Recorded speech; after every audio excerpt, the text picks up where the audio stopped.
সালামু আলাইকুম রহমতুল্লাহি ওবারাকাতুহু। আমরা চলে আসছি। আমরা যে বইটি পড়ছিলাম পাগলা প্রেনার। তো পাগলা প্রেনার বইটি লিখেছেন কুসকাঞ্চন স্যার।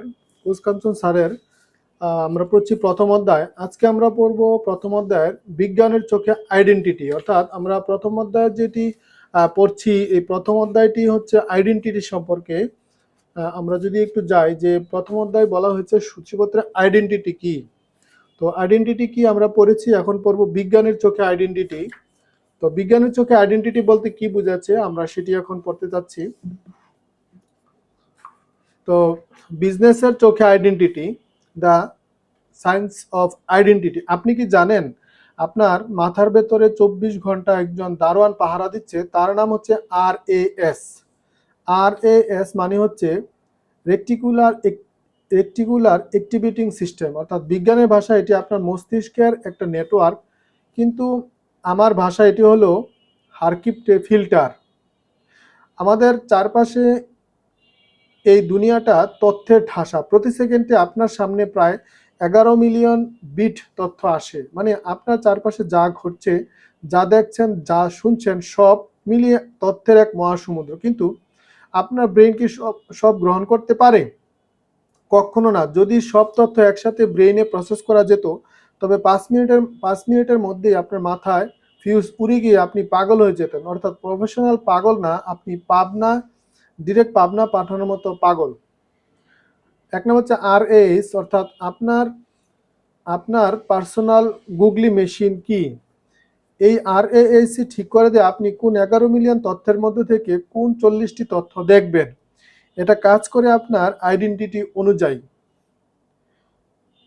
একটি সহজ উদাহরণ দিয়ে ধরুন, আপনার পরিচিত কেউ বা আপনার স্ত্রী অন্তঃসত্ত্বা, হঠাৎ আপনি খেয়াল করবেন রাস্তা বের হলেই আপনার চোখে শুধু গর্ভবতী নারী চোখে পড়ছে। আগে কি তারা ছিল না? অবশ্যই ছিল, কিন্তু আগে আপনার RAS এর কাছে এই তথ্য ছিল ইরিলেভেন্ট। এখন যেহেতু আপনার আইডেন্টিটি বা বা ফোকাসে বাবা হওয়ার দিকে, তাই আপনার ব্রেইনে সে হারকিপ্টের দারোয়ান RAS ফিল্টার করে শুধু এই তথ্যগুলো আপনার সামনে আনছে। এমনকি আপনি আগে কখনো খেয়াল না করলেও এখন দেখবেন আপনার এলাকায় কোনো গলিতে বেবি শপ আছে, তার ডায়পার সস্তায় পাওয়া যায়, সব আপনার চোখে পড়ছে। আবার দেখবেন আপনার আশেপাশে এমন কিছু মানুষ আছে না যারা সারাক্ষণ শুধু সমালোচনা করে। তাদের আইডেন্টিটি হলো সমালোচক। তাদের RAS এমনভাবে টিউন করে যে আপনি এটা চমৎকার ইভেন্ট করলেও তারা 11 মিলিয়ন ভালো জিনিসের মধ্যে থেকে ঠিক ওই জিনিসটাই খুঁজে বের করবে যেটা খারাপ ছিল। যেমন কাঞ্চন ভাইয়ের প্রোগ্রাম তো জুস হয়েছে, কিন্তু খাবারের জন্য লাইন ধরতে হয়েছে। এসব মানুষের RAS শুধু নেগেটিভ ফিল্টার করার জন্য প্রোগ্রাম করে। আমরা বলেছিলাম আমাদের মস্তিষ্ক সে দারোয়ান বা RAS এর কথা। সে কেন আমাদের সামনে সুযোগ থাকতেও আপনার গরিব বানিয়ে রাখবে? কারণ আপনি আপনার আইডেন্টিটি বা সোর্স কোডে ওটাই লিখে রেখেছেন। বিষয়টি পরিষ্কার করার জন্য একটি বিখ্যাত কৌতুক বলি। এক বড় শপিং মলের সামনে এক ভিক্ষুক থালা হাতে বসেছিল। তার চারপাশ দিয়ে যাচ্ছিল একজন ধনাঢ্য ব্যক্তি। তিনি কৌতূহলবশত ভিক্ষুককে জিজ্ঞাসা করলেন, আচ্ছা ভাই, আপনি তো সারা জীবন এই মার্কেটের সামনে বসে ভিক্ষা করলেন, মনে করেন কোনো অলৌকিক কারণে আগামীকাল আপনি এই আস্ত শপিং মলের মালিক হয়ে গেলেন, তখন আপনি সবার আগে কি করবেন? ভিক্ষুক কিছুক্ষণ চোখ বন্ধ করে গভীর চিন্তা করলো। তার মুখ এক চিলতে হাসি ফুটে উঠল। সে খুব আত্মবিশ্বাসের সাথে উত্তর দিল, স্যার, আমি তখন মার্কেটের ভিতরে এসি রুমের গদিওয়ালা সোফায় বসে আরাম করে ভিক্ষা করব। দেখুন আইডেন্টিটির খেলা। লোকটির কাছে মার্কেটের মালিকানা আসার কল্পনাও তাকে তাকে তার ভিক্ষুক পরিচয় থেকে বের করতে পারেনি। সে শুধু তার ভিক্ষা করার লোকেশন আর বসার জায়গা পরিবর্তন করতে চেয়েছে, কিন্তু নিজের সত্তা বদলাতে পারেনি। এদেশের অধিকাংশ উদ্যোক্তাই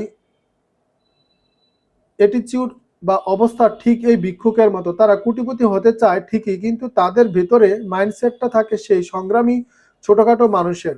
ফলে কোটি টাকা পেলেও তারা এই বড়লোক বড়লোক ভিখারিটাই হয়ে থাকে। পরিসংখ্যানে দেখা যায়, যারা হঠাৎ করে লটারি কোটি কোটি কোটি টাকা জেতেও তাদের 70% মানুষ পরবর্তী 5 বছরের মধ্যে লটারি জেতার আগের চেয়ে বেশি গরিব হয়ে যায়। কেন জানেন? কারণ লটারিতে জেতা টাকাটা তাদের ব্যাংকে অ্যাকাউন্টে ঢুকে, কিন্তু তাদের মস্তিষ্কে অপারেটিং সিস্টেমও তখন অভাব লেখা থাকে। তাদের আইডেন্টিটি যেহেতু একজন টাকাহীন মানুষ, এর তাই তাদের মস্তিষ্ক বেকুল হয়ে ওঠে ওই বাড়তি টাকাগুলো খরচ করে নিজেকে আবার সেই পুরনো টাকাহীন আইডেন্টিটিতে ফিরিয়ে নিতে। মস্তিষ্ক তখন পাগলা ড্রাইভ দেয় টাকা উড়ানোর জন্য। সার্কাসের হাতিকে দেখেছেন? বিশাল একটা দেহি, এটি হাতিকে মাত্র একটা সরু দড়ি দিয়ে একটা ছোট্ট কাঠের খুঁটির সাথে বেঁধে রাখা হয়। ওই হাতি একটা পা ঝাড়া দিলেই কিন্তু খুঁটি উপড়ে যেতে পারে, কিন্তু হাতিটা পালায় না। কেন? কারণ যখন হাতিটা খুব ছোট ছিল তখন তাকে একটা দড়ি দিয়ে শক্ত লোহার শিকলে বাঁধা হয়েছিল। সে তখন অনেক চেষ্টা করে ওই দড়ি ছিঁড়তে পারেনি। ছোটবেলা তার আইডেন্টিটি সেট হয়ে গেছে, দড়ি মানি আমার জীবনের সীমানা, আমি এটা ছিঁড়তে পারবো না। এখন সে বিশাল পাহাড় সমান হাতি দেখলেও হলেও সে এমন 100 দড়ি ছেঁড়ার শক্তি থাকলেও তার ভেতরে আইডেন্টিটি এখনো সেই অসহায় বাচ্চা হাতি। সে নিজেকে বন্দি মনে করে, বলি আজও পরাধীন। পাগলা প্রেন আর টেক ওয়ে। আপনার আইডেন্টিটি কি এই শপিং মলের ভিক্ষুকের মতো, নাকি সার্কাসের সে হাতির মতো? সমাজ আপনাকে ছোটবেলায় যে অভাব আর ভয়ের শিকল পরিয়ে দিয়েছিল, আপনি কি এখনো সে বিশ্বাস করছেন? যদি আপনার আইডেন্টিটি না বদলান, তবে আপনি মঙ্গলে গেলেও সেখানে গিয়ে হয়তো ছোট চাকরি বা নিরাপদ চাকরি খোঁজার কথাই ভাববেন। পাগলা প্রেরণার লেসন। আপনার RAS-কে যদি আপনি ইনস্ট্রাকশন দেন, I am I am a money magnet বা আমি একজন অপরচুনিটি গ্রেবার পাগল, তবে দেখবেন জেমে বসে থাকার সময়ও পাশের বাসের গায়ের বিজ্ঞাপন দেখে আপনার মাথায় একটা 10 কোটি টাকার আইডিয়া চলে আসবে। সাধারণ মানুষ জেম দেখে মেসেজ খারাপ করবে, আর আপনি RAS জেমের মধ্যে ব্যবসার সুযোগ বের করবেন। তো এটাই ছিল। তারপরে যখন আপনি নিজের আইডেন্টিটি হিসাবে ঘোষণা করেন, আমি একজন পাগলা প্রেনার, তখন আপনার এই হারকিপ্টে দারোয়ান অর্থাৎ RAS নড়ে চড়ে বসে। সে তখন চারপাশের হাজারো সমস্যার ভিড়ে ঠেলে আপনার সামনে এসে এমন সব সুযোগ আর আইডিয়া এনে হাজির করবে যা সাধারণ মানুষের চোখে পড়বেই না। সাধারণরা যখন মন্দা দেখে কান্নাকাটি করে, তখন RAS তখন আপনাকে এই মন্দার মধ্যেও টাকা বানানোর সুড়ঙ্গ খুঁজে বের করে দেয়। হার্ডাসের সে ভয়ঙ্কর তথ্য। আপনি হয়তো ভাবছেন, আমি শুধু নতুন কিছু শিখলেই তো সফল হয়ে যাব। ভুল। হার্ভার্ডের এক গবেষণায় দেখা গেছে 89% সফল ট্রান্সফরমেশনের জন্য নিজের পুরোপুরি পরিচয় অর্থাৎ ওল্ড আইডেন্টিটি বিসর্জন দিতে হয়েছে। মানে হচ্ছে নতুন ভার্সনের সফটওয়্যার ইনস্টলেশন করার আগে আপনার হার্ড ডিস্ক থেকে পুরনো পচা ফাইলগুলো ডিলিট করতে হবে। আপনি যদি ভেতরে ভেতরে নিজেকে মনে করেন আমি একজন ভীতু, তবে আপনি কোটি টাকার বিজনেস স্কিল শিখলেও ওই পুরনো আইডেন্টিটি আপনার দিয়ে ভীতুর মতো ছোট ছোট কাজই করাবে। কোটি টাকার অপরচুনিটি আপনি দেখতেই পারবেন না। তারপর যে ব্রায়ান্টের খুনি হওয়া। বাস্কেটবল কিংবদন্তি কোবি ব্রায়ান্টের কথা ধরুন। তিনি একবার বলেছিলেন তার কেরিয়ারের সবচেয়ে কঠিন কাজ বাস্কেটবল শেখা।